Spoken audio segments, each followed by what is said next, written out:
Assalamualaikum warahmatullahi wabarakatuh. Perkenalkan kami dari kelompok 2, mahasiswa jurusan Sistem Informasi Fakultas Ilmu Komputer UPN Veteran Jawa Timur. Di sini kami akan memaparkan tentang rancangan proyek SITO, yaitu Sistem Informasi Toko Online yang telah kami laksanakan dengan menggunakan UMKM Dian Collection sebagai studi kasus. Pada gambaran umum proyek akan dijelaskan oleh saya, Fariza Rizanti, NPM 82. Yang pertama adalah tujuan. Jadi, tujuan dilakukannya proyek ini adalah untuk mengembangkan sebuah sistem informasi yang sesuai dengan kebutuhan yang ada pada Dian Collection.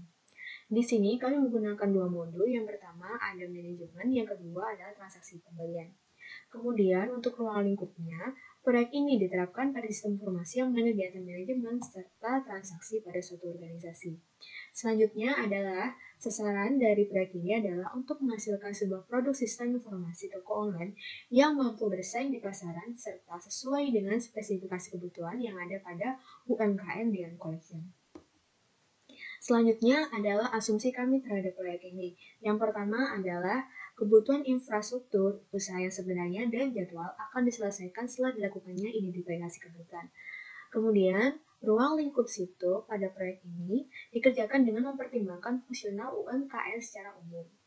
Yang ketiga, perubahan pada persetujuan dokumen kebutuhan akan diperlakukan seperti perubahan permintaan dan modifikasi yang akan dianggap sebagai tambahan tagihan kepada klien.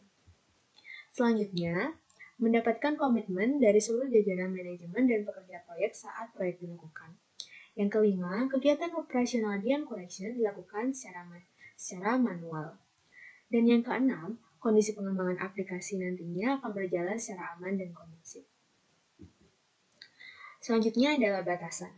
Yang pertama, pelaksanaan identifikasi kebutuhan dilakukan terhadap perancang sistem informasi toko online pada Dian Collection akan dilakukan oleh rekan kami, yaitu Indira Stiamalia. Lalu untuk waktu pelaksanaannya sendiri 3 bulan, dari bulan September hingga bulan Desember. Kemudian, anggaran dananya ditetapkan kurang lebih sekitar 75 juta. Yang terakhir adalah resiko. Kami telah mengelompokkan menjadi 3. Yang pertama, kategori resiko manajemen proyek, yaitu terdapat estimasi yang kurang akurat, perencanaan kurang lengkap, kesalahan pada dokumen. Kemudian, untuk kategori resiko teknis, terjadi perubahan kebutuhan dari klien, perubahan desain tampilan, perubahan atau penambahan fitur, dan terdapat bug pada sistem. Kemudian, pada kategori resiko non-teknis, dokumen user guide belum lengkap. Sekian penjelasan dari saya. Untuk penjelasan selanjutnya akan diteruskan atau dilanjutkan oleh anggota kelompok saya. Terima kasih. Assalamualaikum warahmatullahi wabarakatuh. Perkenalkan, nama saya Indira Setia Amalia, NPM 74. Di sini saya akan menjelaskan tentang organisasi proyek. Di sini yaitu terdapat yang pertama lingkungan eksternal. Di lingkungan eksternal terdapat dua pihak yang berkaitan dengan sistem ini. Yang pertama yaitu adalah customer.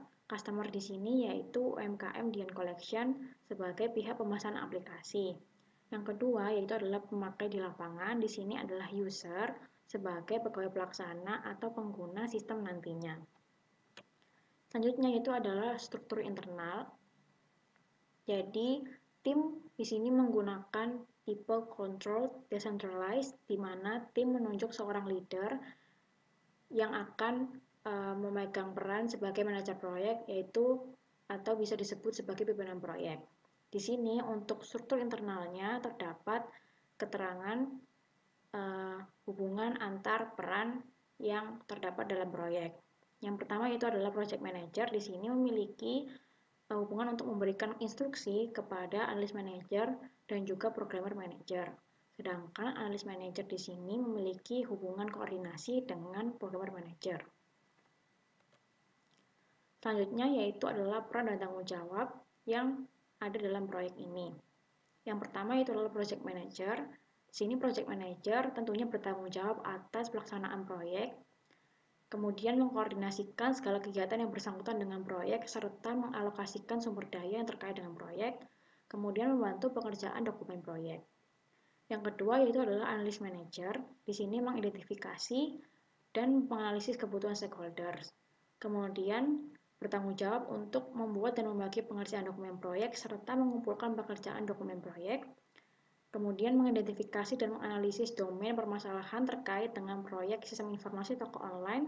Yang terakhir yaitu adalah membuat desain tampilan modul sistem informasi toko online yang ditambahkan ke dalam sistem nantinya. Selanjutnya itu adalah programmer manager. Di sini bertanggung jawab untuk melakukan implementasi dari desain yang telah dibuat. Kemudian melakukan implementasi dari fungsi aplikasi yang disepakati. Kemudian melakukan koneksi database. Kemudian integrasi aplikasi toko online dengan API-nya atau API-nya. Kemudian melakukan bug fix-nya. Dan yang terakhir membantu pengerjaan dokumen proyek. Kemudian selanjutnya adalah tester manager. Di sini bertanggung jawab untuk melakukan sistem testing tentunya. Kemudian membuat dokumentasi sistem dan juga membuat user manual terkait petunjuk penggunaan sistem yang dibuat. Yang terakhir yaitu adalah quality assurance manager. Di sini bertanggung jawab untuk melakukan kontrol terhadap setiap dokumen knowledge area dan memastikan kualitasnya sesuai dengan standar yang telah dibuat. Selanjutnya yaitu adalah memastikan bahwa sistem yang dikerjakan sesuai dengan yang diharapkan, dan juga yang terakhir membantu pengerjaan dokumen proyek yang dibuat. Sekian dari saya, terima kasih, akan dilanjutkan oleh rekan saya. Assalamualaikum warahmatullahi wabarakatuh. Di sini saya Salahuddin Aliubi N43 akan melanjutkan pemaparan dari teman saya. Di sini saya akan memaparkan tentang perencanaan. Pertama-tama, dalam perencanaan ada ringkasan jadwal dan anggaran dana. Untuk total anggaran dana yang dibutuhkan untuk proyek situ yang akan dilaksanakan selama 89 hari adalah 75 juta rupiah. Untuk tahapan awal ada identifikasi yang selama 6 hari dengan sebesar Rp5.475.500 yang akan dilaksanakan mulai tanggal 29 yang sudah dilaksanakan mulai tanggal 29 September 2020 sampai tanggal 5 Oktober 2020. Yang selanjutnya ada analisa yang dilaksanakan selama 29 hari mulai tanggal 5 Oktober 2020 sampai tanggal 27 Oktober 2020 dengan total anggaran Rp6 juta. Yang selanjutnya ada desain. Di sini desain dilaksanakan selama 14 hari mulai tanggal 27 Oktober 2020 sampai tanggal 10 November 2020 dengan total anggaran Rp5.250.500. Dilanjutkan dengan programming dilaksanakan selama 31 hari mulai tanggal 10 November 2020 sampai tanggal 12 Desember 2020 dengan total anggaran Rp15.951.000. Yang selanjutnya ada testing dan delivering yang dilaksanakan selama 12 hari mulai tanggal 12 Desember 2020 sampai tanggal 25 Desember 2020 dengan total anggaran dana Rp5.430.000. Yang selanjutnya ada controlling yang dilaksanakan 89 hari dengan total anggaran dana Rp33 juta. Quality control 89 hari dengan total anggaran dana Rp22 juta. Yang terakhir ada reporting yang dilaksanakan selama 4 hari mulai tanggal 26 Desember 2020 sampai tanggal 30 Desember 2020 dengan total anggaran dana Rp3.891.000. Yang selanjutnya di sini ada estimasi biaya resource. Untuk estimasi biaya resource, yang pertama di sini ada analis sebagai pekerja dengan biaya per jamnya ada Rp36.725 dan jika ada overtime akan berubah menjadi Rp51.725. Selanjutnya ada programming sebagai pekerja per jamnya ada Rp35.506 dan jika overtime Rp50.506. Ada project manager sebagai pekerja per jamnya ada Rp35.506 dan biaya overtime adalah Rp50.506. Di sini ada kertas sebagai ATK, RIM, biaya standar Rp23.000, compact disc atau CD bisa disebut CD, ATK, satuannya biji Rp2.000, alat tulis ATK, bijinya biaya standar Rp850. Dan selanjutnya di sini ada rencana manajemen risiko. Untuk tahapan terjadinya risiko, di sini pertama-tama ada perencanaan proyek. Sebagai daftar risikonya, estimasi kurang akurat. Asal zat risiko estimasi kurang akurat adalah salahnya menggunakan teknik estimasi. Pengaruhnya terhadap budget over cost dan team overrun. Sebagai penanggung jawab pimpinan proyek. Selanjutnya perencanaan kurang lengkap. Asal risikonya adalah kurangan pertimbangan membuat perencanaan. Pengaruhnya adalah pelaksanaan proyek tidak berjalan lancar. Penanggung jawabnya pimpinan proyek. Selanjutnya di sini ada kesalahan pada dokumen. Asal risikonya adanya kesalahan dalam pembuatan dokumen, mempengaruhi membuat revisi dan tambahan waktu pelaksanaan proyek. Penanggung jawab pimpinan proyek. Dan tahapan risiko selanjutnya ada analisa. Daftar dari risiko tersebut adalah terjadinya perubahan kebutuhan dari klien, adanya kebutuhan tambahan yang diinginkan owner, perlunya identifikasi kembali kebutuhan yang baru dan merubah jadwal pelaksanaan. Penanggung jawabnya adalah sistem analis. Yang selanjutnya di sini ada tahapan risiko desain. Untuk daftar risikonya adalah perubahan desain tampilan. Asal risiko terjadinya perubahan kebutuhan maupun kesalahan dalam mendefinisikan kebutuhan dari klien. Pengaruhnya adalah identifikasi ulang mengenai kebutuhan. Penanggung jawabnya analis dan programmer. Yang selanjutnya ada tahapan risiko pada programmer. Perubahan atau penambahan fungsi fitur pada sistem saat melakukan identifikasi klien menyampaikan keinginan bukan kebutuhan untuk proses bisnis. Pengaruhnya adalah waktu tambahan sebagai penanggung jawab analis dan programming. Selanjutnya ada testing dan delivery. Terdapat bug pada sistem. Asal risiko darinya kurang kelitian. Pengaruhnya membutuhkan waktu tambahan. Penanggung jawabnya sebagai testing, manager, dan programming. Dan untuk risiko yang terakhir adalah reporting. Risikonya terdiri dari dokumen user guide belum lengkap, kurangnya penjelasan menyeluruh tentang user guide. Pengaruhnya adalah user kesulitan menggunakan sistem baru. Penanggung jawab adalah quality assurance manager. Yang selanjutnya di sini analisa hasil risiko. Untuk estimasi kurang akurat, kemungkinan terjadinya tinggi, akibatnya tinggi, dan tindakannya adalah dikurangi. Penjelasan tindakan adalah penyesuaian jadwal dan sumber daya. Yang selanjutnya adanya perencanaan kurang lengkap, kemungkinan risiko tinggi, akibat risikonya tinggi, tindakannya dikurangi. Penjelasan tindakan adalah membuat detail dan perencanaan sebelum terdokumentasi atau project plan. Selanjutnya adalah kesalahan pada dokumen, risikonya tinggi, akibat risikonya tinggi, tindakannya dikurangi. Penjelasan tindakan adalah melakukan revisi pada dokumen. Yang selanjutnya ada terjadinya perubahan kebutuhan klien, kemungkinan risiko tinggi, akibat risikonya tinggi, tindakan identifikasi, penjelasan dengan identifikasi kembali kebutuhan user. Dan yang selanjutnya ada perubahan desain tampilan, kemungkinan risikonya tinggi, akibat risikonya tinggi, tindakan identifikasi, penjelasan dengan adalah menyesuaikan desain dengan kebutuhan. Untuk yang selanjutnya ada perubahan atau penambahan fungsi, kemungkinan yang tinggi, risikonya tinggi. Untuk melengkapi atau mengadakan inventarisasi kebutuhan klien dan desain sistem untuk melakukan perubahan. Yang selanjutnya terdapat bug pada sistem. Kemungkinan risikonya tinggi, akibatnya tinggi. Melakukan pengujian, melakukan uji sistem terhadap bug dengan tim proyek sebelum diserahkan pada klien. Dan yang terakhir ada dokumen user guide belum lengkap. Kemungkinan tinggi, risikonya tinggi untuk dilengkapi dan melengkapi dokumen guide. Sekian dari saya. Untuk presentasi selanjutnya akan dipaparkan oleh teman saya. Sekian dari saya. Terima kasih. Rencana proses teknis, aliran informasi, serta produk yang dihasilkan dari setiap proses yang telah dikerjakan. Berikutnya identifikasi kebutuhan, analisa kebutuhan, desain sistem, pembuatan aplikasi, dan uji coba aplikasi.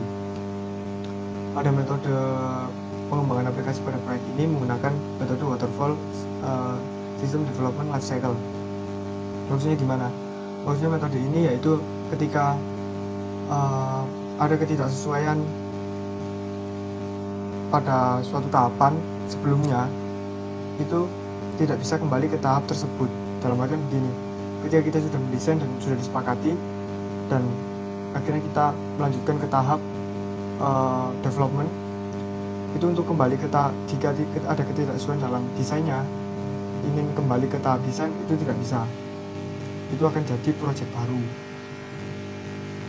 Itu pada metode waterfall system development life cycle. Kemudian di sini ada alat bantu untuk tahapan analisis dari proyek kami. Kemudian dilakukan dengan menggunakan metode Ford dan software Ford Tool.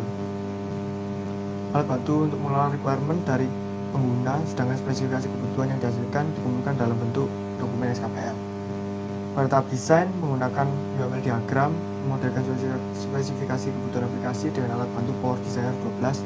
Diagram UML yang akan dibuat meliputi use case diagram, class diagram, splash diagram, robustness, dan juga domain model. Program aplikasi dibuat dengan menggunakan bahasa programan PHP, HTML, dan JavaScript dengan framework CodeIgniter 3. Sedangkan untuk database digunakan atau menggunakan MySQL 5.0.2. Tahapan terakhir yaitu uji coba menggunakan unit testing, kemudian dilanjutkan dengan integration testing. Kemudian untuk infrastrukturnya, hard disk drive minimal 20 GB, memori minimal 256 MB, prosesor Intel Pentium 4, monitor minimal 15, LAN card VGA, card minimal 64 MB, CD-ROM atau CD-RW. Untuk software sendiri yang dibutuhkan yaitu Windows 10 Home atau Professional Edition atau Windows Enterprise juga bisa. Kemudian analisa for tool menggunakan for tool, desain menggunakan software Power Designer, kemudian database menggunakan DBMS MySQL Server 5.0.2. Untuk pemrograman sendiri menggunakan bahasa PHP, HTML, JavaScript, dan CSS. Untuk software pendukungnya diantaranya Microsoft Office 2013, Word, Project, PPT atau PowerPoint, dan juga Excel. Kemudian web browser digunakan untuk running program. Visual Studio Code di sini digunakan untuk pembuatan aplikasi. Kemudian ada API Raja Ongkir dan juga SunPP. API Raja Ongkir sendiri digunakan untuk mengintegrasikan antara sistem yang telah kami buat dengan API Raja Ongkir dalam menentukan ongkir, dalam menentukan pengiriman atau letak lokasi pelanggan dengan penjual berdasarkan lokasi provinsi, kota. Kemudian juga di sini digunakan untuk memilih ekspedisi, kemudian pemilihan paket pada sisi pelanggan. Kemudian untuk selanjutnya infrastruktur atau package tambahan, framework CodeIgniter versi 3.1.9, template fasi e-commerce, kemudian template admin LTE versi 2.4.5, kemudian Bootstrap 3. Bootstrap 3 ini Bootstrap itu adalah framework CSS. Kemudian font Awesome 4.7.0, kemudian CK Editor versi 4.15.1. Dan selanjutnya penyerahan proyek, dokumen dan produk yang diserahkan sebagai hasil proyek meliputi 2 kategori, yaitu Project Management Related Deliverable, Project Plan, Project Charter, Project Scope Statement, BBS, Schedule, Cost Baseline, Status Report, Final Project Presentation, Final Project Report, dan dokumentasi lain yang berkaitan dengan proyek. Kemudian yang kedua terdapat Product Related Deliverable, spesifikasi kebutuhan perangkat lunak atau SKPL, deskripsi detail desain, source code aplikasi. Nah, pada proyek ini kami melakukan penyerahan aplikasinya dalam bentuk CD gitu, dan ini juga bisa bervariasi gitu, nggak harus bentuk CD juga, bergantung pada kesepakatan dan pada proyek teman-teman juga masing-masing. Sekian penjelasan dari saya dan kelompok saya atau kami. Jika ada kurang dan lebihnya mohon maaf. Sekian dari kami. Wassalamualaikum warahmatullahi wabarakatuh.